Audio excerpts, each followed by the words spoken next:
Hello बच्चों, once again very good more learning to all of you. I am your MSD sir and you are watching interactive physics learning for IIT JEE and NEET. And today I am going to just solve NTA NEET 2020 Abhyas app mock test number 19 and it is the part 2. Okay. Part 1 I have already uploaded, part 1 मैंने पहले ही upload कर दिया है बच्चों, तो आप जाके NEET की एक प्लेलिस्ट है, आप मेरे चैनल पे जाना इंटरैक्टिव फिजिक्स लर्निंग में और उसमें नीट एनटीए मॉक टेस्ट के सारे पेपर पड़े हुए हैं, तो उसमें इसका फर्स्ट पार्ट पड़ा हुआ है और अब हम यहाँ पे सेकंड पार्ट स्टार्ट करते हैं. ओके, सो आई होप आपने फर्स्ट पार्ट में 25 क्वेश्चन प्रैक्टिस कर लिए होंगे, सारे कंसेप्ट भी प्रैक्टिस कर लिए होंगे और आपको वो सारे सॉल्यूशन और वो कंसेप्ट जो यूज हो रहे हैं अब आपको याद हो गए होंगे. अगर आप एक क्वेश्चन करते हो तो उसका प्रोफाइल और बच्चों उस कंसेप्ट पे बेस्ड जो क्वेश्चन है वो आपको सारे के सारे होना चाहिए और आपको याद रखने हैं. ठीक है, चलिए अब इसमें देखिए, ये जो वीडियो है इस वीडियो में क्वेश्चन नंबर 26 से क्वेश्चन नंबर 45 यानी टोटल 20 क्वेश्चन यहाँ पे सॉल्व करूंगा और हर एक क्वेश्चन को बच्चों आपको बहुत ध्यान से समझना है. उसमें जो कंसेप्ट यूज हो रहे हैं वो कंसेप्ट भी आपको बहुत ध्यान से समझना है क्योंकि आपका टारगेट नीट फिजिक्स में 170 प्लस मार्क्स का है, 170 प्लस मार्क्स का है, इसलिए each and every question is very very important for all of you, right. So किसी भी कंसेप्ट को आपको छोड़ना नहीं है. ये भी नहीं सोचना है कि ऐसा क्वेश्चन आता है या नहीं आता है या हमसे पूछा जाएगा या नहीं पूछा जाएगा.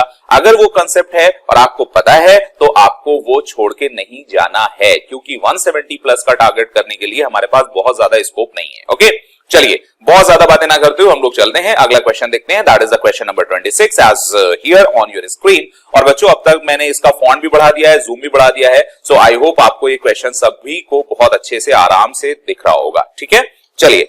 A disc of mass 4 kg of radius 1 meter. Disc की बात की गई है, डिस्क दिया हुआ है horizontal surface without slipping, ऐसा बोला जा रहा है.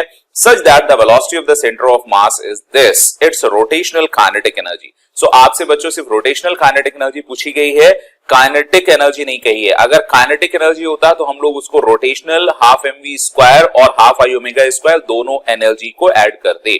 यहां पे क्वेश्चन ने स्पेसिफाई किया है इट्स रोटेशनल काइनेटिक एनर्जी और आपको पता है कि जो रोटेशनल काइनेटिक एनर्जी है उसका फॉर्मूला सीधे सीधे होता है बच्चों half I omega square, half I omega square. तो इसमें हाफ आई ओमेगा स्क्वायर में आई जो है वो मोमेंट ऑफ इनर्शिया है, तो मोमेंट ऑफ इनर्शिया का फॉर्मूला हम लोग रख लेते हैं क्योंकि हमें डेटा दिया हुआ है.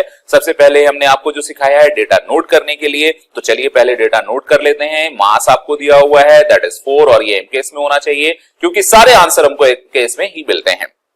सो 4 kg इसका मास है. उसके बाद कहा गया है रेडियस, तो हम रेडियस को क्या लिखते हैं बच्चों 1 मीटर. ये भी हमने यहां पर देखो मीटर लिख लिया और ये भी एमकेएस में rolls on a horizontal surface without slipping, यानी ये रोलिंग का केस है. Such that the velocity of the centre of mass, आपको यहां से velocity of centre of mass मिल गया है जिसको आप VCM कह रहे हो और वो 10 सेंटीमीटर है. अगर 10 सेंटीमीटर है तो बच्चों क्या करना चाहिए 10 इंटू 10 टू द पावर -2, तो आपको मिल जाएगा 10 to the power -1 metre per second. ठीक है, अब आपको वेलोसिटी भी मिल गई. अब हमें यहां पे क्या रखना है विदाउट स्लिपिंग है, तो obviously v equal to r omega यानी ओमेगा इज इक्वल टू, हम लोग ये condition v equal to r omega जरूर होल्ड करेगी. सो ओमेगा को हम लोग क्या लिख सकते हैं बच्चों, अगर यहां से ओमेगा निकालना हो so omega is equal to r v upon r use कर सकते हैं क्योंकि रोलिंग का केस है. चलिए अब हम यहाँ पे वैल्यू रखते हैं. कहा गया है डिस्क है और डिस्क का मोमेंट ऑफ इनर्शिया आपको पता है mr²/2 होता है अबाउट सेंटर ऑफ मास, तो इसको हमने mr²/2 रखा. ओमेगा, ओमेगा की वैल्यू यहां पर हम v अपॉन आर रख रहे हैं, तो ये बच्चों हो जाएगा v square divided by r square. ठीक है, अब यहां से आप ये आर स्क्वायर और आर स्क्वायर को दोनों को कैंसिल कर सकते हैं. आपकी वैल्यू आ जाएगी mv square divided bye 2 into 2 4 हो जाएगा. अब हम डेटा की वैल्यू रखेंगे. m की वैल्यू है बच्चों 4 और v की वैल्यू अपने पास यहां पे कैलकुलेट की थी बच्चों, ये देखिए 10 टू द पावर -1 है, जहां स्क्वायर करेंगे तो 10 पावर -2 होगा और यहां पर 4 रखा है. ठीक है, अब ये 4 और 4 दोनों कैंसिल हो जाएगा और कैंसिल करने के बाद आपको जो मिलेगा इसकी वैल्यू मिलेगी 10 to the power -2. 10 to the power -2 को आप देखेंगे तो 0.01 करेक्ट और ये जूल में होगी, तो ऐसा क्या ऑप्शन आपको मिल रहा है, ऑब्वियसली मिल रहा है. तो देखने पर पता चला इस क्वेश्चन का आंसर हो जाता है बच्चों डी। तो इस कंसेप्ट को याद रखिएगा। इस क्वेश्चन का बच्चों की पॉइंट क्या है? की पॉइंट ये है, अगर सिर्फ रोटेशनल कहता है तो हाफ आई ओमेगा स्क्वायर, सिर्फ ट्रांसलेशनल कहता है so half M we square, और अगर टोटल काइनेटिक एनर्जी कहता है it means you have to add rotational as well as kinetic energy and it must be half I omega square plus half M we square. Correct. चलिए आगे बढ़ते हैं। Question number 26 निपट गया है। Question number 27 फिर से रोटेशनल मोशन का ही है। And a rod of mass m kg and length m metre l metre. So यहां पर एक रॉड दी है बच्चों, ऐसे कहा गया है रॉड, इसका मास हमने m लिख लिया और यहां पे l कहा है तो l लिख लिया। Bent in the form of a equilateral triangle. So equilateral triangle है तो आप इसको इक्विलैटरल ट्रायंगल के फॉर्म में बेंड कर दें। सो ये एक इक्विलैटरल ट्रायंगल हो गया। अब एक की जो लेंथ हो जाएगी बच्चों हम इसको स्मॉल l कह रहे हैं, ठीक है, और स्मॉल l की वैल्यू होगी l/3 क्योंकि यहां पर इस एक रॉड को ही बेंड किया गया था और एक का मास अगर स्मॉल m है बच्चों तो हम यहां पर स्मॉल m को भी कैपिटल m/3 लिख रहे हैं, ठीक है। अब देखिए आगे क्या बोला गया है। The moment of inertia of a triangle about the vertical axis to perpendicular to the plane of the triangle and passing through the centre of mass. अब यहां से एक एक्सिस पास कर रहा है बच्चों, इस तरह से अगर हम इसको रोटेट कराते हैं तो इस एक्सिस के अबाउट आपको इसका मोमेंट ऑफ इनर्शिया निकालना है। तो सबसे पहले हम लोग क्या करेंगे बच्चों, सबसे पहले हम एक रॉड का मोमेंट ऑफ इनर्शिया इस एक्सिस के अबाउट कैलकुलेट करेंगे, ठीक है। इस एक्सिस के अबाउट अगर मोमेंट ऑफ इनर्शिया देखेंगे तो आपको पता होगा इसको सभी हम लोग I1 कह रहे हैं और ये एक रॉड है और रॉड का सेंटर के अबाउट मोमेंट ऑफ इनर्शिया कितना होता है बच्चों, ml²/12। अगर हम रॉड की बात करेंगे तो ml²/12 होगा अगर यहां से देखें, और l की वैल्यू हम रख लेंगे और उसके बाद आपको पता है कि यहां पर इसकी वैल्यू एंड सेंटर के अबाउट ml²/12 होता है, एंड के अबाउट ml²/3 होता है। तो यहां पे हमें जरूरत पड़ेगी स्मॉल m और ये हो गया स्मॉल l और यहां से आ जाएगा बच्चों ml²/12। आई होप यहां तक आपको सारी बातें समझ में आ रही होंगी। करेक्ट, एब्सोल्युटली राइट बच्चों। सो अब हम क्या करते हैं, I1 के लिए m क्या है, m की जगह है m/3 तो हमने यहां पर m/3 कर दिया कैपिटल M के फॉर्म में। स्मॉल l क्या है, स्मॉल l है कैपिटल L/3। तो जैसे ही आप इसको रखोगे कैपिटल L सो ये हो जाएगा L स्क्वायर, 3 का स्क्वायर करोगे बेटा तो 9 हो जाएगा और फिर 1/12 आपके पास ऑलरेडी था। ओके, तो आई होप यहां तक आपको बातें समझ में आ रही होंगी। सो I1 की वैल्यू जो हमारे पास आएगी वो आएगी बच्चों m capital L square, correct, और यहां पे हो जाएगा 3 और 12 इंटू 9 कितना हो जाएगा बच्चों, 108। और फिर इसको हम लोग थोड़ा सॉल्व करेंगे तो बच्चों ये आ जाएगा ml² डिवाइडेड बाय और 3 एंड 24। सो I1 की वैल्यू बच्चों अपने को इतनी मिल गई है। I1 क्या है, इसके अबाउट। अब आपको क्या चाहिए कि इसमें हम पैरेलल एक्सिस थ्योरम लगाएंगे तो एक रॉड का इसके अबाउट मिल जाएगा, एक रॉड का। तो सपोज एक रॉड का मोमेंट ऑफ इनर्शिया इस सेंटर के अबाउट हम इसको कहते हैं कि सपोज बच्चों ये हो गया I2। सो I2 क्या होगा, क्योंकि ये सेंटर ऑफ मास तो है ही, तो हमने जब इसमें पैरेलल एक्सिस थ्योरम लगाए तो आपको पता है I2 is equal to ICM किसी एक बॉडी का, क्योंकि पैरेलल एक्सिस सेंटर ऑफ मास होना चाहिए एक, प्लस और जो मास है इस बॉडी का जो एक रॉड का है वो स्मॉल m है और यहां से ये डिस्टेंस हम लोग d मान लेते हैं तो इसको d² कह लें। अब आपको d की वैल्यू भी चाहिए होगी कि d की वैल्यू क्या है, ठीक है, वो स्मॉल l के टर्म में होगी, बाद में हम उसको कैपिटल L के टर्म में रखेंगे, ऑब्वियसली रखेंगे। सो अब ये जो वैल्यू क्या है, ये वैल्यू देखो इसको हम लोग d कह रहे हैं और d होगा क्या बच्चों, d होगा, d की वैल्यू देखो ये होगी बच्चों 1/3 of what, 1/3 of this length. Okay, so ये लेंथ क्या है बच्चों, ये लेंथ है L और ये एंगल है 30। सो इसको हम L कह रहे हैं अगर स्मॉल l, और ये एंगल 30 क्योंकि इक्विलैटरल का टोटल एंगल कितना होता है बच्चों, यस 60, हाफ करेंगे 30। सो ये जो टोटल लेंथ आएगी वो L cos 30 आएगी। सो 1/3 of L cos 30, correct. Now what you can do is small d and you can say 1/3 and here is L cos 30 is equal to √3/2. So what you can say that small d is equal to L divided by 2√3। Correct. So ये d की value अपने पास आ गई है, जहां जरूरत पड़ेगी हम इसको रखेंगे, स्मॉल m की वैल्यू जहां जरूरत पड़ेगी रखेंगे। तो अब हम क्या कर रहे हैं, यहां से I2 की वैल्यू को कैलकुलेट कर रहे हैं। ये वाला पार्ट इधर हो गया तो इसको किनारे खिसका देते हैं। Now let's see what about I2. I2 is the moment of inertia of one side only about the center. Then after we have to multiply it by 3. बाद में हमको इसको 3 से मल्टीप्लाई करना होगा, क्योंकि अभी हम 1 का निकाल रहे हैं। सो ICM तो बच्चों हम लोग ने कैपिटल M के फॉर्म में निकाल ही लिया था, और वो वैल्यू कितनी आ गई थी, ml square divided by 324। Correct. Plus यहां पे स्मॉल m है। अब स्मॉल m की वैल्यू आपको पता है, ये हमने निकाल के रखी हुई है पहले से, कैपिटल M by 3। तो यहां से हमने इसको कैपिटल M by 3 कर दिया, और स्मॉल d की वैल्यू हम लोग निकाल चुके हैं स्मॉल l के फॉर्म में। तो अगर हम इसका स्क्वायर करते हैं बच्चों, ठीक है, सो स्मॉल l का स्क्वायर करेंगे। चलो पहले हम इसका स्क्वायर कर लेते हैं। तो ये हो जाएगा l स्क्वायर डिवाइडेड बाय 2 का हो जाएगा 4 और √3 का 3। सो 4 इंटू 3 कितना होगा, 12। करेक्ट बच्चों, वेरी नाइस। अभी एक और कैलकुलेशन करनी है, क्योंकि स्मॉल l भी कैपिटल के फॉर्म में रखना है। तो ये आ जाएगा बच्चों ml square divided by 324। Calculation बच्चों थोड़ी सी बड़ी है, तो आप प्रैक्टिस करें प्रॉपर क्वेश्चंस की, तो आप तेजी से कर पाएंगे। अब हम देखो l को यहां पे क्या रख रहे हैं, यहां पे हमने small l is equal to capital L by 3 है, और इस वैल्यू को हम यहां पुट कर रहे हैं।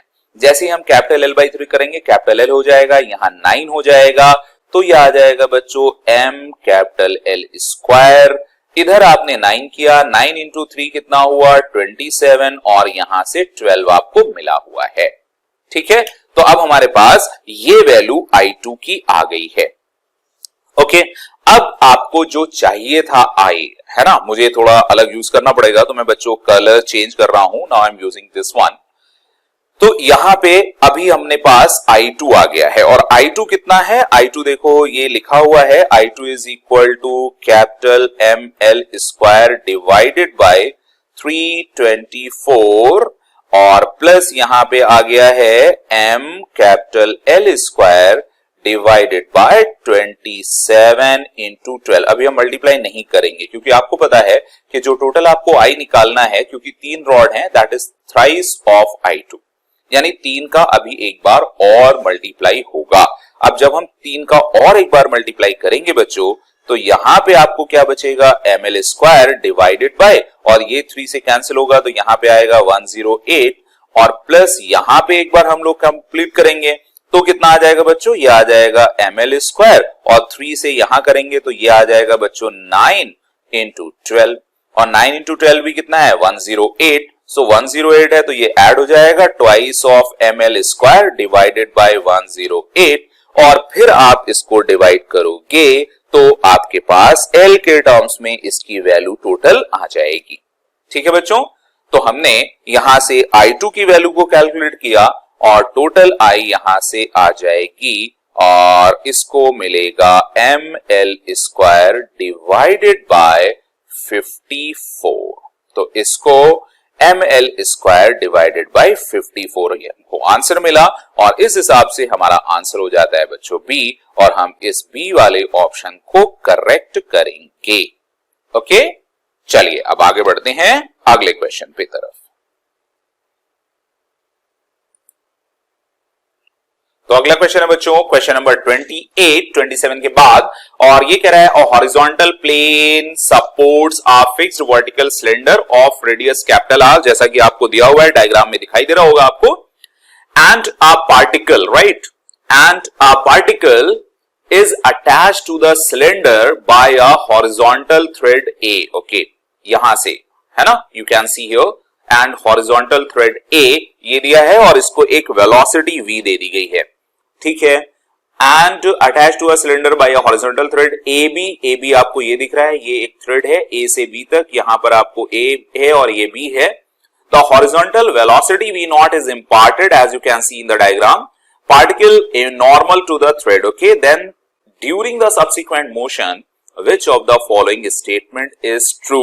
आपको यहां पे ट्रू स्टेटमेंट निकालना है, तो ट्रू स्टेटमेंट कैसे देखेंगे, उसके लिए देखो, पहला कह रहा है angular momentum of the particle about O remains constant. So particle के ऊपर अबाउट ओ रिमेन्स कांस्टेंट नहीं कह सकते, एंगुलर मोमेंटम क्यों नहीं कह सकते?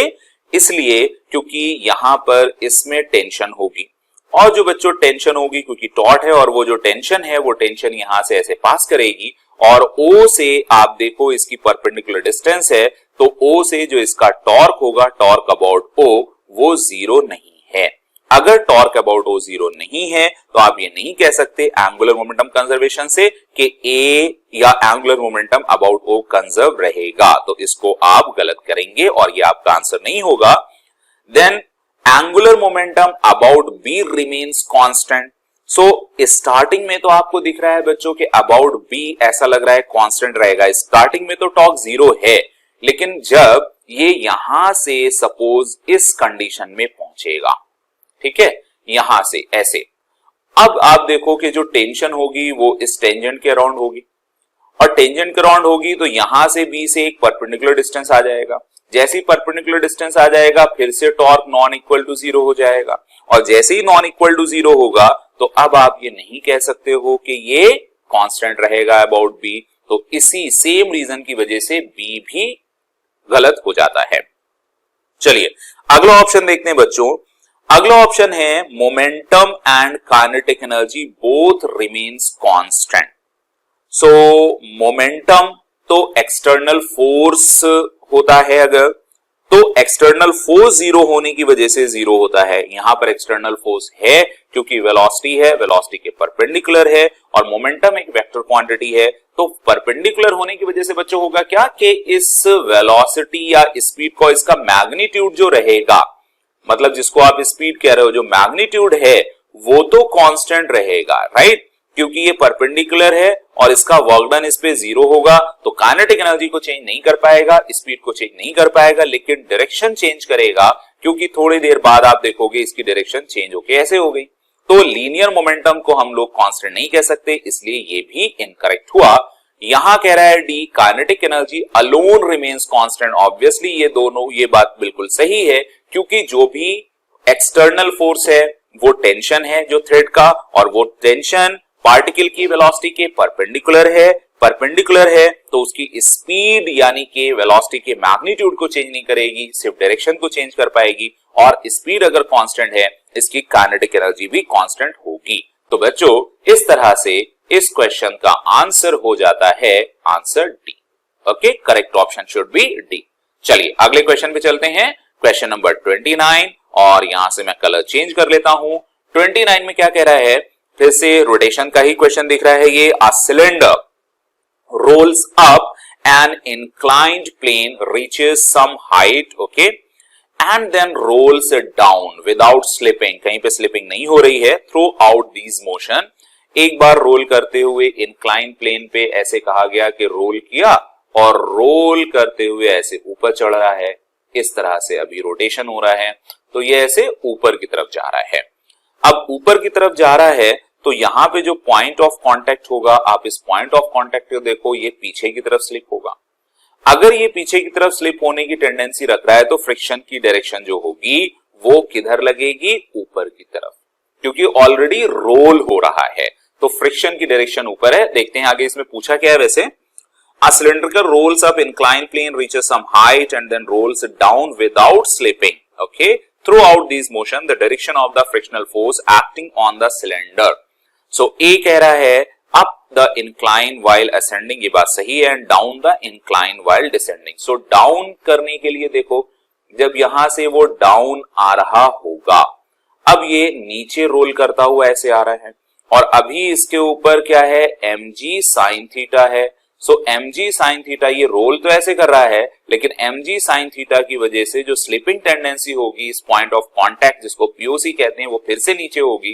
तो अभी भी जो फ्रिक्शन फोर्स है बच्चों, वो mg sin थीटा को बैलेंस करने के लिए, या ये कहो उसको काउंटर करने के लिए ऊपर लगेगा। यानी दोनों कंडीशन में जो भी फोर्स है वो अप द प्लेन है। सो पहला गलत हो जाता है, up the inclined plane while ascending as well as descending, तो ये बी ऑप्शन करेक्ट है। तो हम पहले इसको आंसर बी लिख लेते हैं, हो सकता है उसके बाद और कोई भी मोस्ट सुटेबल हो तो बाद में हम लोग चेंज कर लेंगे। सी कह रहा है down the incline while ascending and up incline, no C भी नहीं है, down and ascending and descending, तो ये तो बिल्कुल नहीं है। तो करेक्ट ऑप्शन बच्चों इसका हो जाता है बी, और इसी तरह हम लोग कंप्लीट करते हुए चलते हैं अगले क्वेश्चन की तरफ। अगला question, question number 30, a block is placed. अब यहां पे आपको एक डायग्राम दिया हुआ है और आई होप वो डायग्राम आपको बहुत अच्छे से दिख रहा होगा। A block is placed on an inclined plane, okay, moving towards right, diagram में दिखाया गया है, हॉरिजॉन्टली विद एन एक्सीलरेशन, और वो acceleration a naught is equal to g दिया है, ठीक है। The length of the plane AC is equal to 1 metre, ठीक है। AC कहां है ये, ओके, चलो AC है 1 मीटर, और फिर कहा गया friction is absent everywhere, friction कहीं पे नहीं है।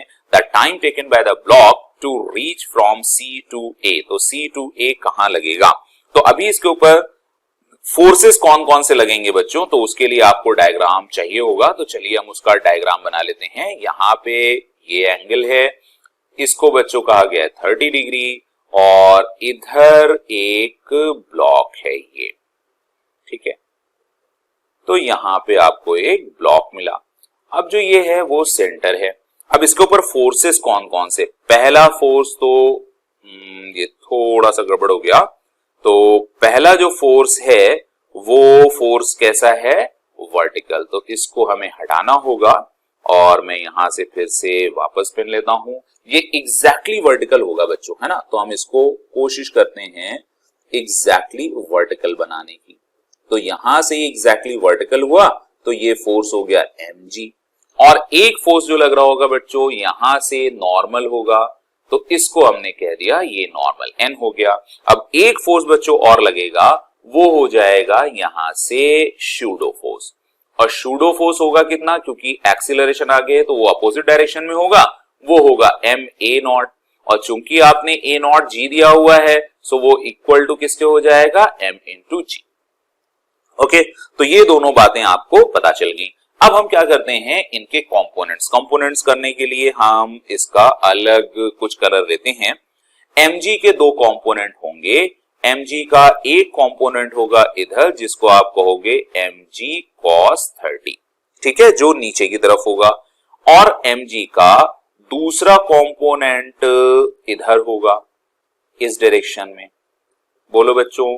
सो एक cos 30 होगा और एक sin 30, तो हम यहां पे, अच्छा कुछ उल्टा हो गया बच्चों, ये cos 30 नहीं है क्योंकि 30 यहां लिया है, सो 30 ये 60 होगा, और ये एंगल हो जाएगा बच्चों। कंपोनेंट्स करना अच्छे से सीख लेना बच्चों, है ना।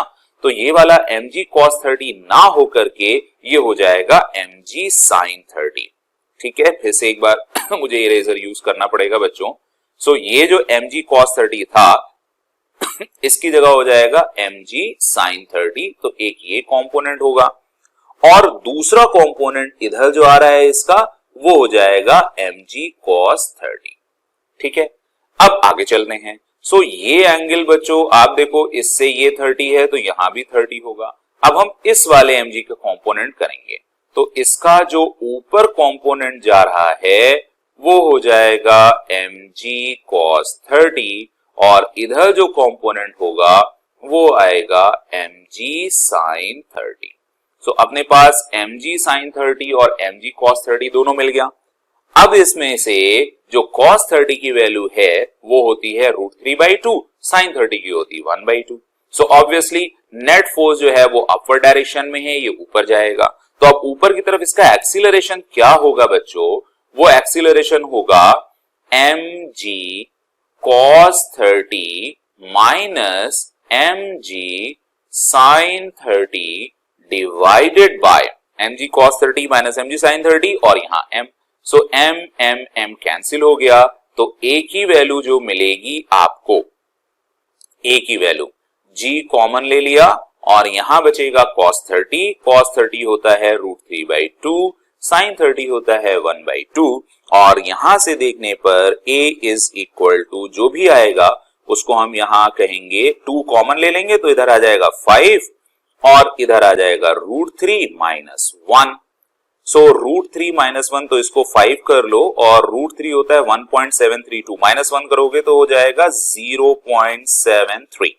ठीक है, 2 डिजिट्स तक लेते हैं और इसको फिर मल्टीप्लाई कर लेते हैं तो यह आ जाएगा 3.66 metre per second square. Acceleration पूछा था क्या हमसे?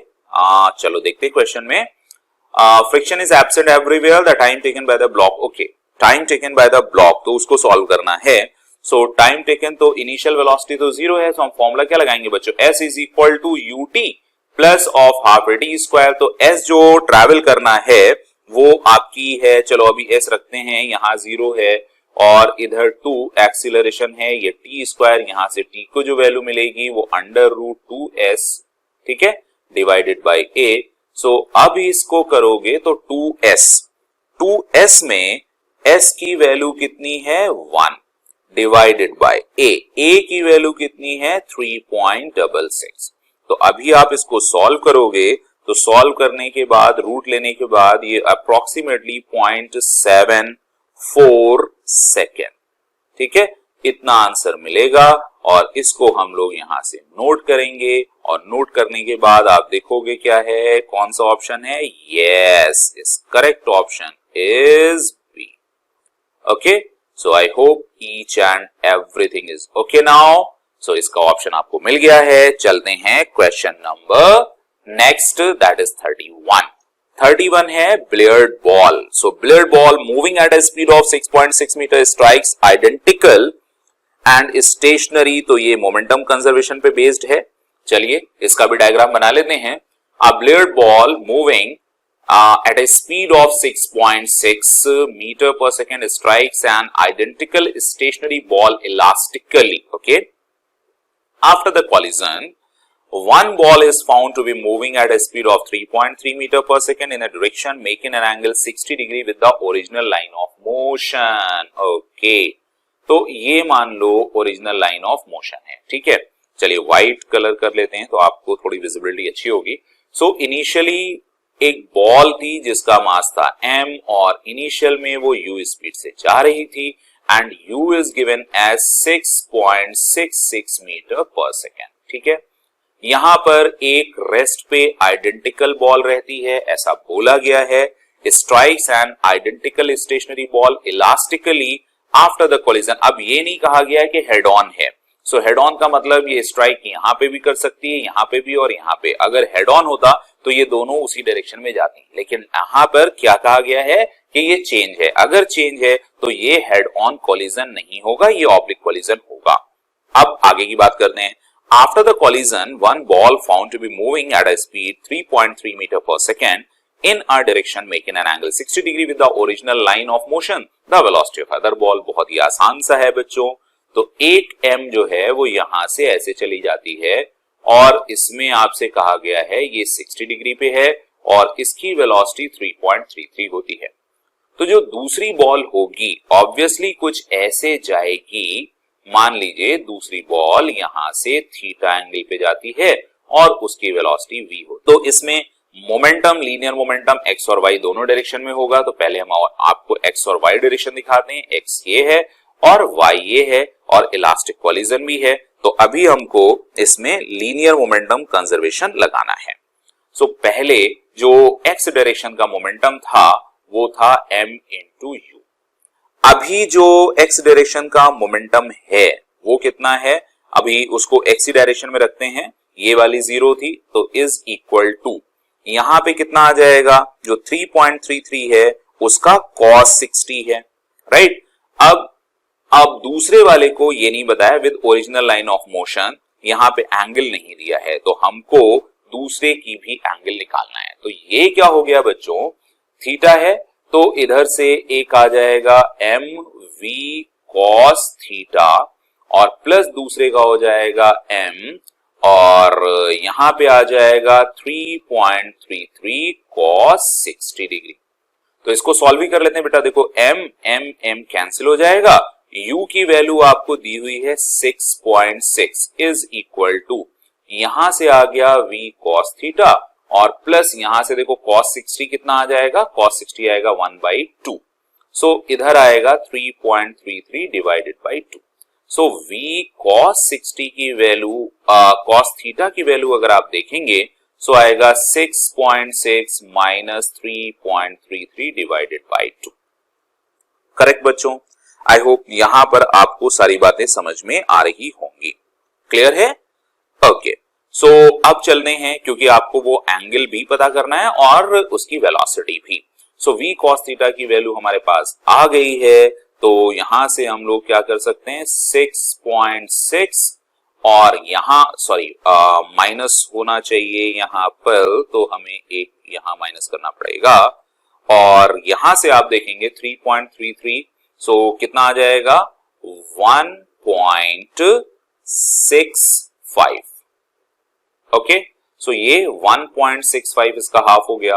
अब हम यहां से v cos थीटा की वैल्यू निकालेंगे, so v cos theta is equal to 65, तो ये 1 आ जाएगा, ठीक है, और यहां 1.5 और है, सो ये आ जाएगा 1, एक माइनस कर दिया अगर हमने तो यहां आ गया 5.6, फिर 6 और माइनस कर दिया तो आ गया 5 और फिर 0.5 और माइनस किया तो यह आ जाएगा 4.95 metre per second.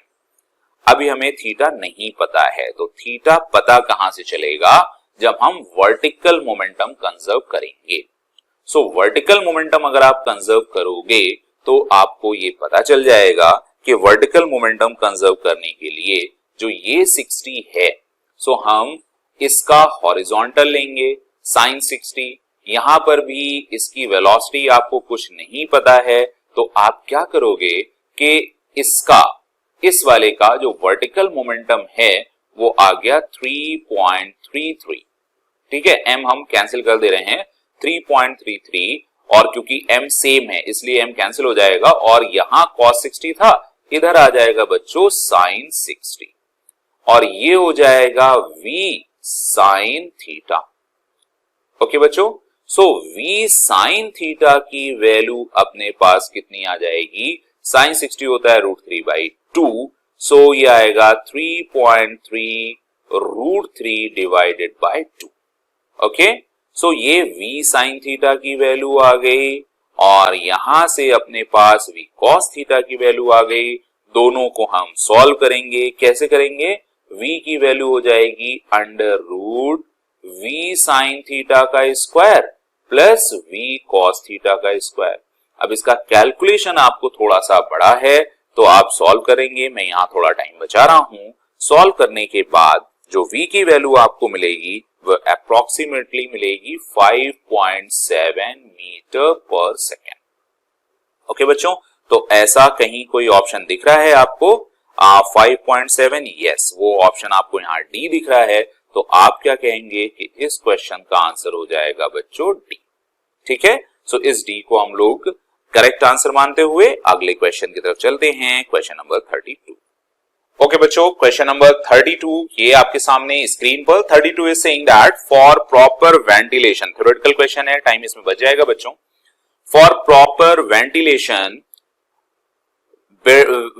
ventilation of a building,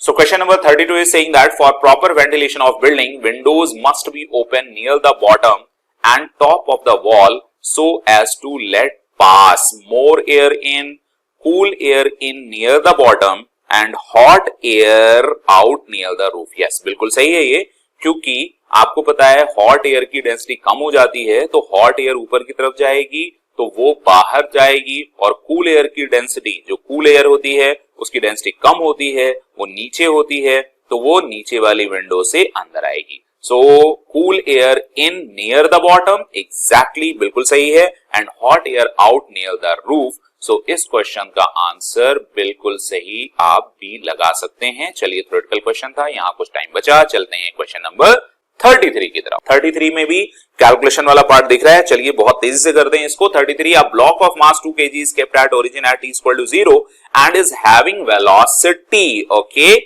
in positive x direction. Only force on it is a conservative and its potential energy is given that its velocity when force acting on it is minimum. So velocity चाहिए आपको और ये x equal to 0 पे रखा हुआ है, तो हम यहां पर एनर्जी कंजर्वेशन और ये एनर्जी का क्वेश्चन है, मतलब वर्क फॉर एनर्जी का, तो सबसे पहले हम लोग क्या कहते हैं कि t इज इक्वल टू 0 पर m is equal to 2 kg दिया हुआ है and it's having a velocity, initial velocity हम लोग u इज इक्वल टू 4√5 ले लेते हैं और फिर अपने को काइनेटिक एनर्जी की भी जरूरत पड़ेगी इनिशियली, है ना। चलो उसको बाद में निकालेंगे।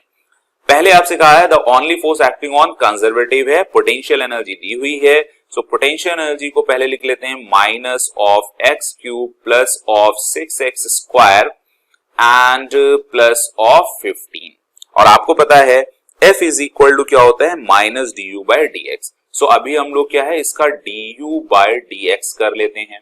सो d u by d x क्या होगा बच्चों, minus of 3x square plus 12x और ये 0 आ जाएगा, ठीक है। सो F की वैल्यू क्या होती है, F की वैल्यू होती है minus d u by d x. So यहां से हम लोग F इज इक्वल टू क्या कर सकते हैं, इसी का नेगेटिव, और नेगेटिव का मतलब हो गया 3x square minus of 12x। सो जो फोर्स x के रिस्पेक्ट में या x के टर्म्स में इसके ऊपर एक्ट कर रहा है वो हमको समझ में आ गया। अभी क्या पूछा है क्वेश्चन ने, the only force acting on conservation energy is defined as this, its velocity when force acting on it is minimum। अब फोर्स को मिनिमम, तो यहां पर मिनिमा और मैक्सिमा का कंसेप्ट लगेगा, ओके, उच्चिष्ट एंड निम्निष्ट। तो उसके लिए आपको क्या करना होता है, df बाई dx निकाल के उसको 0, तो df बाई dx करेंगे तो क्या हो जाएगा, यहां से देखो क्या होगा 6x माइनस हो गया 12, और फिर हमें मैक्सिमम मिनिमा के लिए क्या करना होता है, df बाई dx को 0 पुट करना है। जैसे ही आप df बाई dx को 0 करोगे, so 6x minus 12 is equal to 0, आपको मिल जाएगा x इज इक्वल टू 2। इसका मतलब फोर्स मिनिमम कहां होता है, x इज इक्वल टू 2 पर होता है।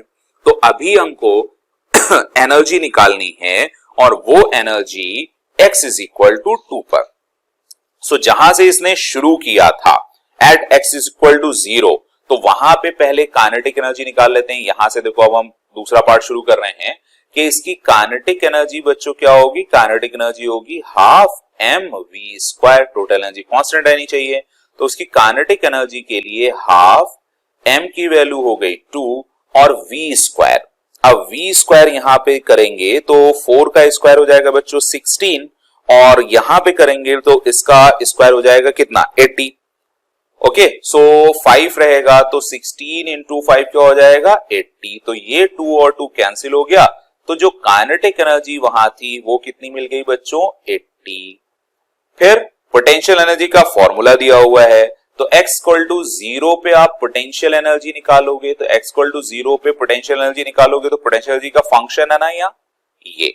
अब इसमें बच्चों क्या किया आपने, x इज इक्वल टू 0 रखा। जैसे ही हम x इक्वल टू 0 रखेंगे तो ये वाला टर्म 0 हो जाएगा, ये वाला टर्म 0 हो जाएगा, आपको मिलेगा 15, सो पोटेंशियल एनर्जी हो गई 15।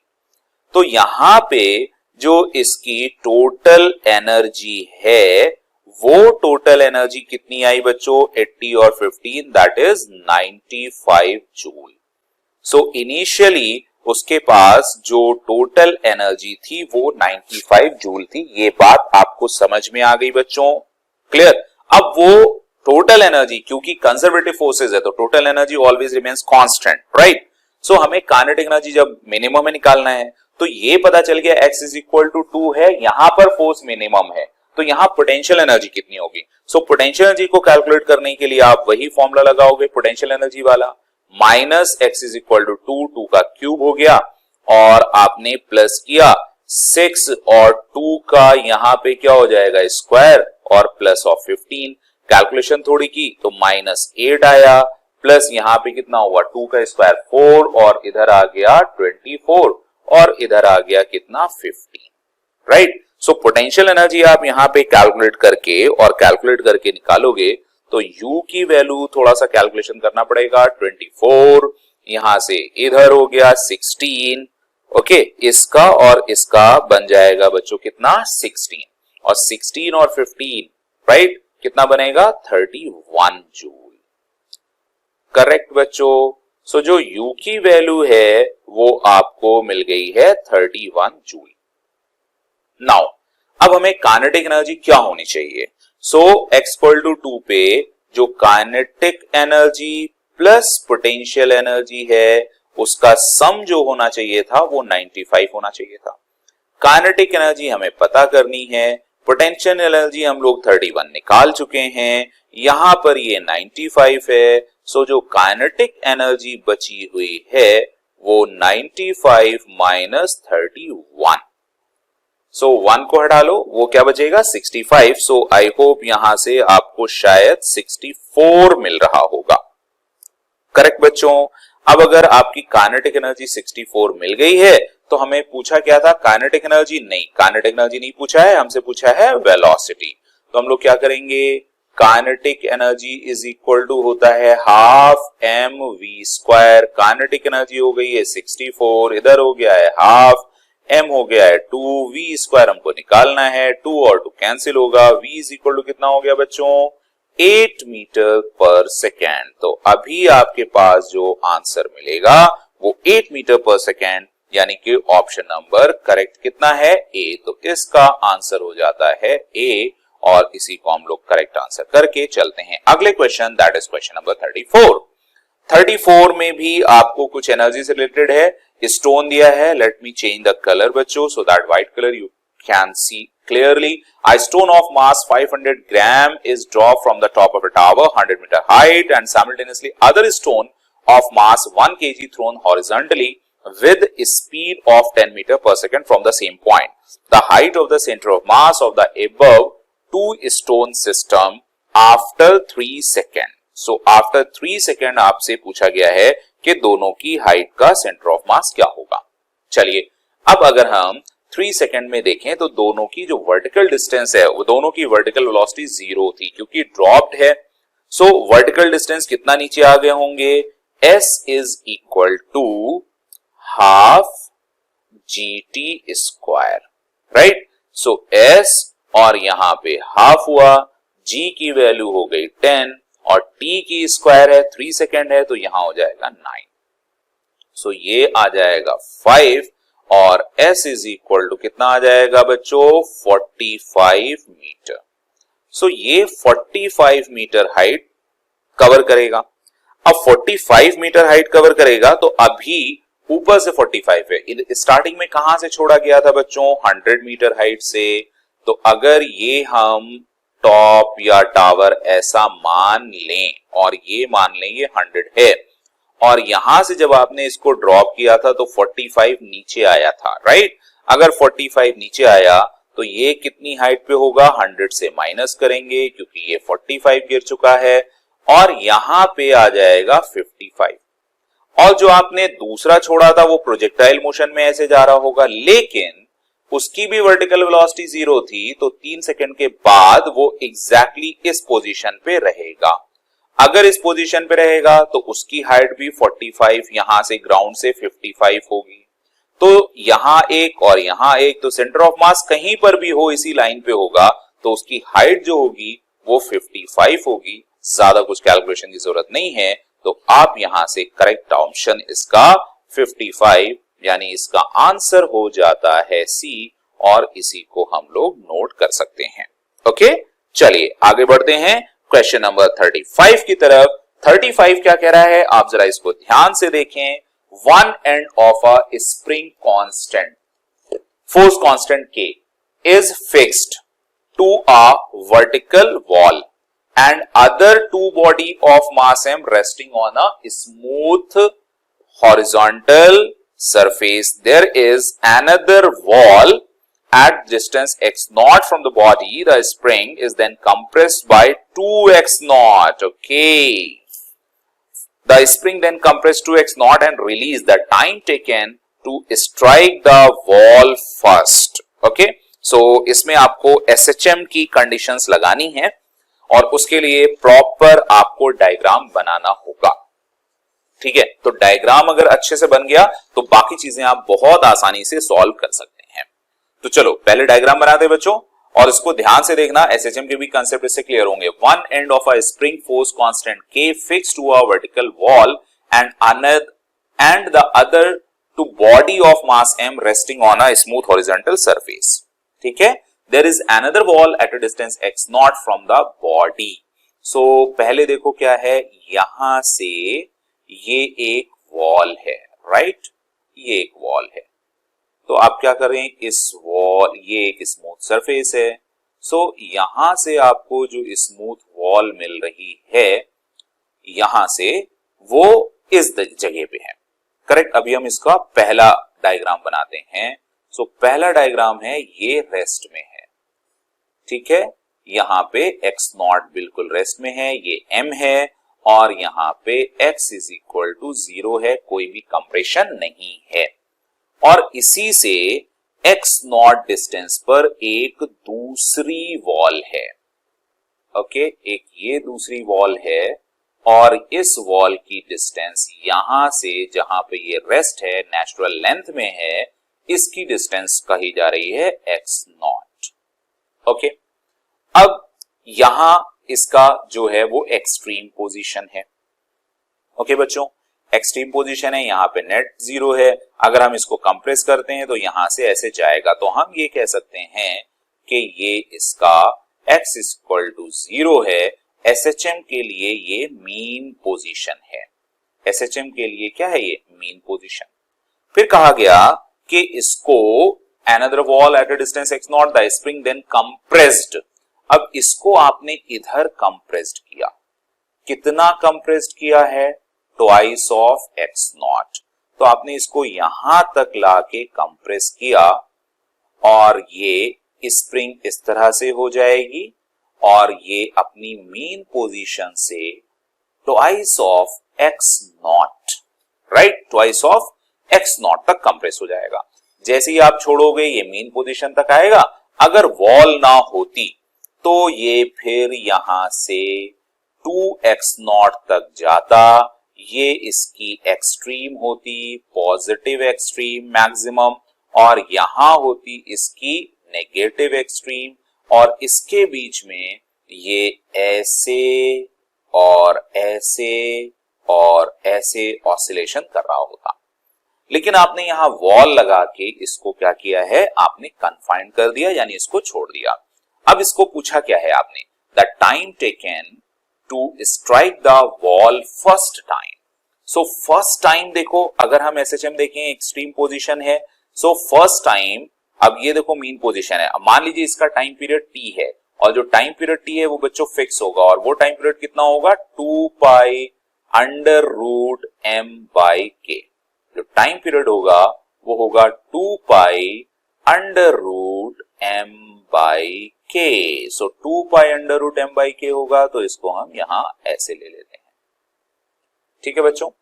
अब अगर 2 pi under root m by k है, और आप इसको समझते हैं और आप इसको जानते हैं, तो यहां से यहां तक जाने में कितना टाइम लगेगा बच्चों, t बाई 4, ओके, एक एक्सट्रीम पोजीशन से मीन पोजीशन तक। फिर यहां से पूरा होता है बच्चों t बाई 4, लेकिन ये एम्पलीट्यूड, जो एम्पलीट्यूड है ना, वो कितना हो गया, 2x नॉट, राइट। अभी यहां से यहां तक जाना है, तो वो एम्पलीट्यूड का आधा है वॉल तक पहुंचने के लिए, और एम्पलीट्यूड का आधा पहुंचने में टाइम t बाई 8, बहुत से लोग सोच रहे होंगे, लेकिन ये गलत है, वो t बाई 8 नहीं लगता है, वो पहले वेलोसिटी ज्यादा होती, तो पहले कम टाइम लगता है, बाद में ज्यादा। तो पहला वाला जो टाइम होता है वो t बाई 12 होता है, और इधर का टाइम होता है वो इसका डबल यानी t बाई 6 होता है। तो इधर तो जाना नहीं है, जाना ये है और ये है, तो आपको जो पहला टाइम लगेगा स्ट्राइक करने में वो होगा t is equal to t by 4 और प्लस यहां आ जाएगा t बाई 12, ओके। तो आप इसको ऐड करोगे तो कितना आएगा, देखो यहां पे 3 से मल्टीप्लाई कर दो, तो 3 4 12 और 3t प्लस t कितना हो गया, 4t, और इधर कितना हो गया बच्चों, इधर हो गया 12। अब इसको सॉल्व करोगे तो हो जाएगा t बाई 3, यानी स्मॉल t की वैल्यू जो है वो कैपिटल T बाय 3 है, राइट। अब t की वैल्यू आपके पास पता है 2 पाई m बाई k है, और आप उसका 1/3 करोगे तो 1/3 आपको ऑप्शन दिख रहा होगा, ऑप्शन हो जाएगा 2 पाई m बाई k 1/3 यानी डिवाइडेड बाई 3। सो वो ऑप्शन आपको सी में दिख रहा है, तो इस क्वेश्चन का करेक्ट आंसर है सी। तो ये क्वेश्चन बच्चों बहुत इंपॉर्टेंट है, इसमें आपने एक नई चीज सीखी है और इसको ध्यान रखिएगा।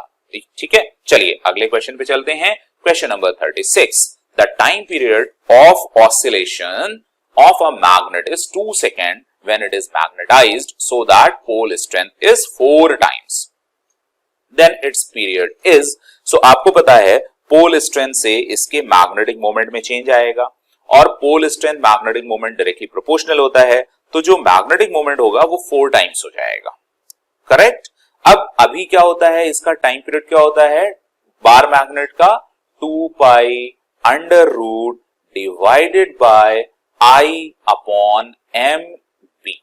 एम मैग्नेटिक मोमेंट है यहां, इसी में चेंज हो रहा है, तो हम कह सकते हैं T proportional to 1 upon root M. Correct, 1 upon root M है। अभी क्या, when it is magnetized so that its pole strength is 4 times. Pole strength is 4 times. अगर पोल स्ट्रेंथ 4 टाइम्स हुई तो T डैश आप लिखोगे 1 अपॉन रूट ऑफ, यहां लिखोगे 4 टाइम्स एम। राइट, अभी 4 टाइम्स है तो बाहर आके क्या हो जाएगा 1/2।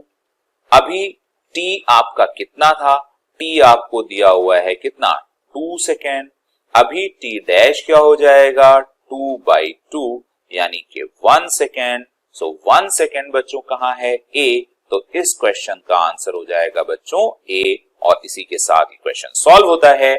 अगले क्वेश्चन की तरफ चलते हैं और अगला क्वेश्चन है क्वेश्चन नंबर 37 और ये मॉडर्न फिजिक्स से है। तो चलें देखते हैं मॉडर्न फिजिक्स में क्या है ये। A PNP transistor circuit is arranged as shown, it is a. तो ये सिर्फ आपको ये बताना है क्या है, कॉमन बेस है कि कॉमन एम्पलीफायर है कि कॉमन एमीटर है, सिर्फ आपको पहचानना है कॉन्फ़िगरेशन। सो इसमें से आपको दिख रहा है इधर बैटरी लगी है और इसमें एक ये इनपुट, चलो यहां पे हम चेंज कर लेते हैं क्योंकि इसकी जरूरत पड़ेगी, तो कलर चेंज करके देखते हैं। यहां पर इनपुट हमें V मिल रहा है और यहां आउटपुट भी मिल रहा है। इसका रेजिस्टेंस आपको ज्यादा दिख रहा है, तो PNP में ये बेस है, बेस तो कॉमन नहीं है, तो ये इनकरेक्ट हो गया। और नन तो अभी नहीं कह सकते। कॉमन एमीटर, सो यहां पर आपको दिख रहा है कि ये एमीटर है। सो यहां एमीटर कैसे है, क्योंकि इसका लोड रेजिस्टेंस आपको दिख रहा है, इसके बीच में ये फॉरवर्ड बायसिंग है क्योंकि ये पॉजिटिव है बच्चों, हाँ, और ये पॉजिटिव इसके साथ कनेक्टेड है, तो फॉरवर्ड बायसिंग है फर्स्ट। तो ये हो गया आपका कलेक्टर, ये हो गया आपका ये हो गया एमीटर, और ये हो गया बेस, और ये हो गया कलेक्टर। अब देखो ये इसमें भी कॉमन है और ये इसमें भी कॉमन है, तो दोनों सर्किट है, इसमें भी ये कॉमन, इसमें भी, तो C दोनों के साथ कॉमन है, तो यहां पे आपको मिलेगा common collector configuration. So correct option होगा बच्चों आपको इसके लिए आंसर C, और इसी के साथ आपको CCC कॉन्फ़िगरेशन है, ये कॉन्फ़िगरेशन कहलाता है CCC। ओके, चलिए अगले क्वेश्चन पे चलते हैं। क्वेश्चन नंबर 38 देखिए, अ particle is throne over a triangle from one end of a horizontal base and after grazing the vertex falls on the other end of the base. If 30 and 60 the base angle and theta the angle of projection, then tan theta is equal to, ये आपसे पूछा गया है। तो पहले तो हम लोग इसका डायग्राम बना लेते हैं। डायग्राम बनाने के लिए कलर चेंज करते हैं। तो ऐसा कहा गया कि एक ट्रायंगल है और उस ट्रायंगल में आपको कुछ ऐसा दिया गया है, एक 60 एक 30 है। सो पहले तो हम लोग उसको 60-30 बना लेते हैं। एक ट्रायंगल सपोज ये और दूसरा ये 90 डिग्री होगा, और यहां से फिर हम एक स्ट्रेट लाइन ऐसे खींचेंगे। इस एंगल को हम लोग 30 डिग्री कहेंगे, इस एंगल को हम लोग 60 डिग्री कहेंगे। ठीक है बच्चों, फिर बोला गया है falls a particle the theta angle of the projection of tan theta. Okay, so यहां से किसी पार्टिकल को आपने प्रोजेक्ट किया और उसका वेलोसिटी मान लिया u, और उसका एंगल ऑफ प्रोजेक्शन है उसको अल्फा ले लिया, नहीं सॉरी थीटा लिया है, चलो हम बाद में कर लेंगे, इसको अल्फा ही करते हैं। और ये ऐसे जाता है कि ये यहां से ऐसे गया और इसने इसको टच करते हुए और यहां से आ गया। ठीक है, तो इसको थोड़ा सा हम लोग चालाकी से बनाते हैं। इस तरह से थोड़ा ये अच्छा डायग्राम नहीं लग रहा है, तो अभी हम क्या है ये सारा हटा देते हैं, हम बाद में बनाएंगे, थोड़ा सा यहाँ बेमानी कर लेते हैं। सो पहले हम बनाएंगे क्या, projectile.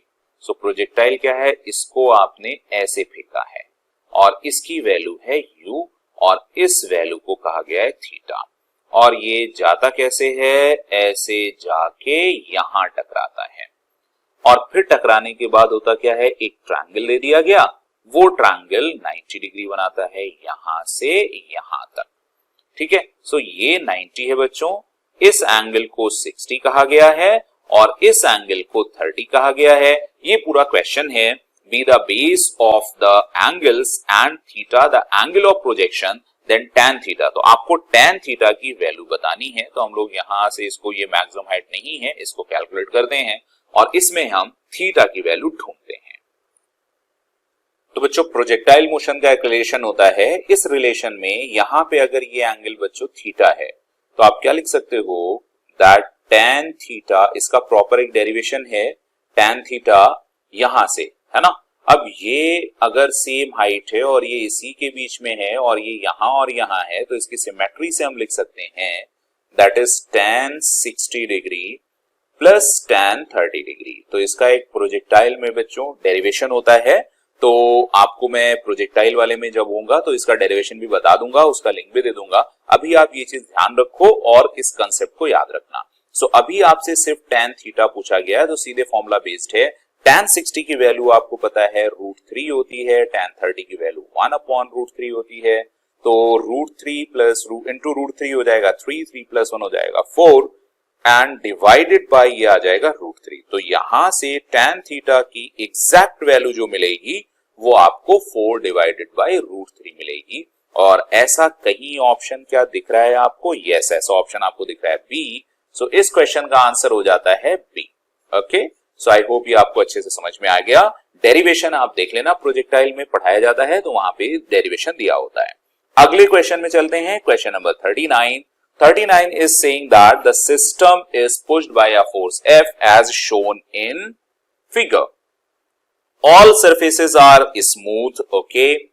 All surfaces are smooth, okay? Means no friction except between B and C, okay? B and C के बीच की जो ये सरफेस है, मतलब यहाँ M है और इसके बीच में इसका ये कांटेक्ट है 2M, इसको C बोल रहे हैं, इसको B बोल रहे हैं, ये कह रहा है फ्रिक्शन है। ओके, friction coefficient between B and C और कोफिशिएंट उसका म्यू दिया हुआ है। Minimum value of F to prevent block B from downward slipping. Okay, so minimum value of F, सबसे पहले हमें चाहिए कि इसको पहले रोकने के लिए हमें कितना फोर्स चाहिए, क्योंकि यहां से इधर से नॉर्मल रिएक्शन A लगेगा अगर हम इसका FBD बनाएं, क्योंकि इसको अलग अलग बना देते हैं, एक ये हो गया और इधर से कितना लग रहा है बच्चों, इधर से भी ये ट्वाइस ऑफ M है, तो एक A है, तो एक तरफ से Na लगेगा, तो सबसे पहले हम लोग B का FBD बना लेते हैं। ठीक है, सो ये M है, A की तरफ से जो नॉर्मल रिएक्शन लगेगा उसको हम Na कह देते हैं और इधर से जो नॉर्मल रिएक्शन लगेगा उसको NC कह देते हैं, ड्यू टू C जो लगेगा। नीचे इसको फोर्स क्योंकि हवा में है, इस पे ग्राउंड पे नहीं है, तो नीचे से कोई नॉर्मल रिएक्शन नहीं है, सिर्फ Mg लगेगा और ऊपर की तरफ जो फ्रिक्शन फोर्स लगेगा उसको आप F1 is equal to mu into C कहेंगे। अगर आपको इसको रोकना है, सो रोकने के लिए आपको इसकी वैल्यू चाहिए होगी, आपको पूछा गया है मिनिमम वैल्यू ऑफ S, तो म्यू के टर्म्स में निकालना है। अब अगर आप इसको गिरने से बचाना चाहते हैं, ठीक है, तो मान लीजिए इसके ऊपर जो भी फोर्स लग रहा है, नॉर्मल रिएक्शन लग रहा है, उससे हम इसका एक्सीलरेशन निकालेंगे, उस एक्सीलरेशन से हमें NC की वैल्यू मिलेगी। अब वो NC की वैल्यू कैसे मिलती है, यहां से आपने देख लिया कि भाई NC जो होना चाहिए वो होना चाहिए कि इसको बचा लें, तो स्लिप नहीं होना है, तो स्लिप नहीं होना है तो आप क्या कहेंगे, F1 that must be equal to mg, correct. So F1 की वैल्यू क्या है, म्यू इनटू NC और यहां से आ जाएगा कितना, mg। So normal reaction C की वैल्यू आ जाएगी mg डिवाइडेड बाय म्यू। इसकी अभी आगे जरूरत पड़ेगी, तब देखा जाएगा। अभी मान लिया कि ये Na, क्योंकि अगर हम यहां से इस 2m को इधर फोर्स लगेगा तो इधर फोर्स लगेगा Nc, करेक्ट। अब Nc है, अब ये पूरा सिस्टम अगर F फोर्स की वजह से A एक्सीलरेशन से चल रहा है तो आप क्या कहेंगे, Nc is equal to 2m into A। So Nc की वैल्यू आ जाएगी, क्योंकि इसका मास कितना है, ट्वाइस ऑफ m, और एक्सीलरेशन कितना है A। अभी हम एक्सीलरेशन रखेंगे कैसे, minimum value of F। So F अगर पूरे सिस्टम को आप अगर देखोगे, ये पूरा सिस्टम वो हो जाएगा 2m 4m, ये आ गया 5, और हमने इस पे इधर से मिनिमम फोर्स F लगाया, जिससे इस पूरे सिस्टम में एक्सीलरेशन A आया। अब एक्सीलरेशन A की वैल्यू हो जाएगी F डिवाइडेड बाय 5m। तो हमने यहां Nc लिया और इधर 2m रखा, और एक्सीलरेशन जो हमने चाहिए था वो आ गया F डिवाइडेड बाय 5m। सो यहां से m और m कैंसिल हो गए, और इसको सॉल्व करने पर आपको Nc की जो वैल्यू मिली वो Nc इज इक्वल टू कितना मिला, 2/5 F। ये कैपिटल F के टर्म में मिल गया, और उधर हमने कंडीशन Nc की लगा रखी है, तो हम Nc की जगह रखेंगे 2/5 कैपिटल F, राइट, और यहां आ जाएगा mg डिवाइडेड बाय म्यू। तो आपको वैल्यू किसकी चाहिए थी, वैल्यू चाहिए थी मिनिमम वैल्यू ऑफ F। तो अगर F की वैल्यू चाहिए तो हम F के लिए क्या करेंगे, F इज इक्वल टू इधर आ जाएगा 5mg, और डिवाइडेड बाय क्या करेंगे, ये म्यू और ये 2, तो आएगा 2। ठीक है, सो F की वैल्यू क्या हो गई, 5mg डिवाइडेड बाय 2 म्यू। तो 5mg डिवाइडेड बाय 2 म्यू कहीं दिख रहा है, 5mg divided by 2 mu, yes दिख गया, और इस क्वेश्चन का आंसर हो जाएगा बच्चों B। तो ऑप्शन नंबर B आएगा, और इस B को ही हम लोग करेक्ट मानेंगे। ओके, चलिए अगले क्वेश्चन पे चलते हैं। ये क्वेश्चन था हमारा 39, अभी हमारे पास 6 क्वेश्चन बचे हैं, एक और देख लेते हैं। The potential energy of a particle varies with position x according to the relation ux दिया हुआ है, point x equal to 3/2 is point of unstable, stable यहां से क्या है, तो आपको du/dx देख लेते हैं। ठीक है, क्योंकि आपको पता है F इज इक्वल टू होता है -du/dx, करेक्ट, और इक्विलिब्रियम का मतलब F0 होना चाहिए। तो अभी u की जो वैल्यू है वो है twice of x⁴ minus of 27x। अभी हम इसका du/dx करते हैं तो आपको मिल गया 8x³ माइनस ऑफ 27, करेक्ट। यहां से फिर हम du/dx को क्या करते हैं बच्चों, 0 रखते हैं। जैसे ही 0 रखोगे तो x³ is equal to 27 divided by 8। तो x की वैल्यू क्या मिलेगी, 3 का क्यूब डिवाइडेड बाय 2, तो ये हो जाएगा 3/2। यानी 3/2 जो है वो आपको ये पता चल गया कि यहाँ पे एक इक्विलिब्रियम तो जरूर है। अब स्टेबल है अनस्टेबल है कैसी है, उसके लिए आपको क्या करना होगा, पता करना होगा कि इस पर जो भी आपका फोर्स है वो मैक्सिमम है या मिनिमम है, सॉरी पोटेंशियल एनर्जी, क्योंकि आपने यहाँ पे u तो निकाल लिया, फोर्स तो 0 हो गया।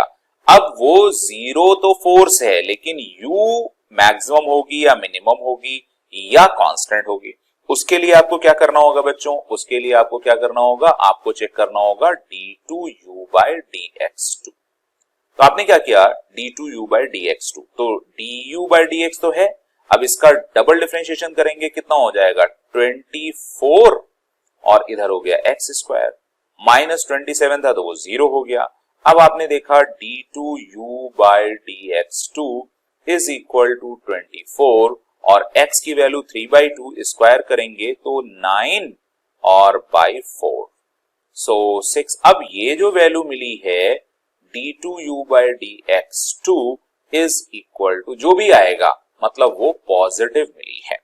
ठीक है, अगर वो पॉजिटिव मिली है इसका मतलब यहाँ पे U कैसा होगा, U मिनिमम होगा, और U मिनिमम होगा तो ग्राफ कुछ इस तरह का होगा U का। अब यहाँ पे अगर मिनिमम पे कोई बॉल पड़ी है इस कंडीशन में, तो वो कैसी इक्विलिब्रियम है? Yes, that type of equilibrium is stable. ये वर्क एनर्जी का है और उसमें ये सारी चीजें आपको बताई जाती हैं, तो ये स्टेबल इक्विलिब्रियम है। तो इस क्वेश्चन का आंसर कितना हो जाएगा बच्चों? इस क्वेश्चन का आंसर भी होगा B. Okay, so I hope समझ में आ गया होगा। चलिए जल्दी चलते हैं, 5 क्वेश्चन और बचे हैं। अब हमारे पास आ गया क्वेश्चन नंबर 41 एंड फिर से ये मॉडर्न फिजिक्स का है। तो मॉडर्न फिजिक्स में आपको फॉर्मूले आई होप याद होंगे, सीधे फॉर्मूला बेस्ड क्वेश्चन होता है, रेडबर्ग कांस्टेंट दिया हुआ है तो ज्यादा टेंशन की जरूरत नहीं है। If on transition to the ground state, hydrogen like atom है क्योंकि हीलियम प्लस जो हाइड्रोजन लाइक एटम है emits 2 photons in succession. In succession मतलब एक के बाद एक 2 फोटोन दे रहा है, ठीक है, और उन दोनों की वेवलेंथ आपको दे दी है कितनी? 1026.7 एंगस्ट्रॉम, और फिर अगली जस्ट मिल रही है 304 angstrom. Then the quantum number n corresponding to the exciting state, तो जो एक्साइटेड स्टेट है वहां की आपको वैल्यू चाहिए, ठीक है। सो अभी उसके लिए आपको पता होता है कि जो 1 अपॉन लैम्डा होता है, 1 अपॉन लैम्डा यहां से आपको मिलता है रेडबर्ग कांस्टेंट, राइट, और Z हाइड्रोजन नहीं है इसलिए यहां पे आपको Z भी चाहिए होगा, तो यहां से आपको मिलेगा RHC, HC हमने हटा लिया इसीलिए 1 अपॉन लैम्डा लिख रहे हैं, और इधर आ जाएगा बच्चों Z स्क्वायर, और यहां आ जाएगा अगर 1 में आ रहा है तो 1 square minus 1 upon n square, क्योंकि आपको n की वैल्यू दी हुई है। अब हीलियम के लिए आपको क्या करना है? ठीक है, हीलियम है तो आप इसके लिए Z इक्वल टू 2 रखेंगे, ये भी पता होगा आपको।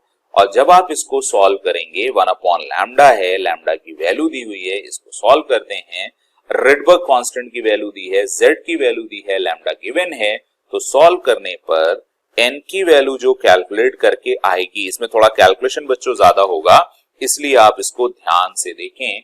n की वैल्यू आप दोनों में रख के देखेंगे, एक में कम आएगी एक में ज्यादा आएगी, तो ज्यादा वाली जो होगी वो लैम्डा, क्योंकि एनर्जी जो होती है ना E इज इक्वल टू वो Hc अपॉन लैम्डा, तो लैम्डा कम होगी तो एनर्जी ज्यादा होगी, ठीक है। तो लैम्डा कम वाली पहले रख के देखेंगे, कम वाली कौन सी? 304, फिर उसके बाद सक्सेशन में और कम जाएगी तो n इज इक्वल टू 6 मिलेगा, यानी इस क्वेश्चन का आंसर हो जाता है बच्चों B. Okay, so I hope आपको ये बात समझ में आ गई। चलते हैं क्वेश्चन नंबर 42 की तरफ। 42 कह रहा है when a free neutron decays to anti neutrino और न्यूट्रिनो, तो बीटा डिके का है। When a free neutron decays to form a proton, इसमें हमको सब कुछ देखना पड़ेगा तो हम कलर यहाँ चेंज करते हैं बच्चों। When a free neutron decays to form a proton and an electron, okay, इसको हम लोग क्या बोलते हैं? पेयर प्रोडक्शन या युग्म उत्पादन।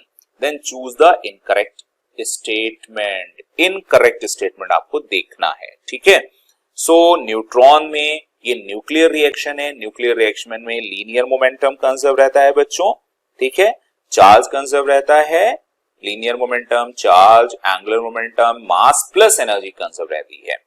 अब यहाँ पे पहला ऑप्शन देख रहा है, ठीक है, और ध्यान रखना आपसे पूछा गया है इनकरेक्ट स्टेटमेंट। इनकरेक्ट स्टेटमेंट जब भी पूछे तो आपको स्पेशल अटेंशन देने की जरूरत है, ओके। तो यहाँ पे क्या क्या बोल रहा है आप देखो कि ये बोला है एनर्जी द रिलेशन में बी एक्सप्रेस्ड एज, सो यहाँ एक न्यूट्रॉन है, ये एक प्रोटॉन बना, माइनस प्लस 1 कंजर्व हो जाएगा, न्यूक्लियॉन्स कंजर्व होंगे, एनर्जी कंजर्व होगी, लेकिन और एनर्जी की बात नहीं की गई है क्योंकि एंटी न्यूट्रिनो पार्टिकल तो है और साथ में एक एनर्जी भी निकलेगी और वो एनर्जी इस न्यूट्रिनो और इलेक्ट्रॉन दोनों में शेयर होगी, तो वो बात नहीं की है, तो हम इसको इनकरेक्ट मान सकते हैं क्योंकि सारी चीजें नहीं दी हैं। Every electron comes out with the same energy, no no no no never, it will distributed randomly, random distribution होगा, the electron shares the major part of the energy, क्योंकि इलेक्ट्रॉन पार्टिकल है, उसके पास मास है, तो उसको एनर्जी कम मिलेगी, जो neutrino है उसके पास ज्यादा एनर्जी जाएगी, तो ये वाला भी इनकरेक्ट होता है। सो आई होप इसका करेक्ट ऑप्शन हो जाएगा बच्चों ऑल ऑफ द अबव, क्योंकि न्यूक्लियर रिएक्शन पे ये सारी चीजें बिल्कुल खरी नहीं उतरती हैं जो हमारी न्यूक्लियर रिएक्शन की कंडीशन होती है। Okay, question number 43, photons of energy 6 electron. So energy जो इंसिडेंट हो रही है उसकी फोटोन की एनर्जी दी है बच्चों, और वो एनर्जी ऐसा कहा गया है is equal to 6 electron volt में दी है। Incident on a metal surface whose work function बच्चों दे दिया गया है दैट इज 4 इलेक्ट्रॉन वोल्ट है। ओके, फोटोइलेक्ट्रिक इफेक्ट है the minimum kinetic energy. So minimum तो मैक्सिमम तो अगर निकालोगे बच्चों तो काइनेटिक एनर्जी जो मैक्सिमम पॉसिबल होगी, जरूरी नहीं हो भी, पॉसिबल होगी, वो इन दोनों का डिफरेंस वो हो जाएगा 2 इलेक्ट्रॉन वोल्ट। लेकिन अगर आप मिनिमम की बात करोगे तो मिनिमम तो जीरो भी हो सकती है कि कोई भी एनर्जी नहीं मिली, सारी लॉस कर गया, तो उसके लिए करेक्ट ऑप्शन होगा बच्चों जीरो, और आई होप इसका करेक्ट ऑप्शन आता है डी, तो इसका ऑप्शन आ जाएगा डी। चलते हैं अगले क्वेश्चन 44 की तरफ।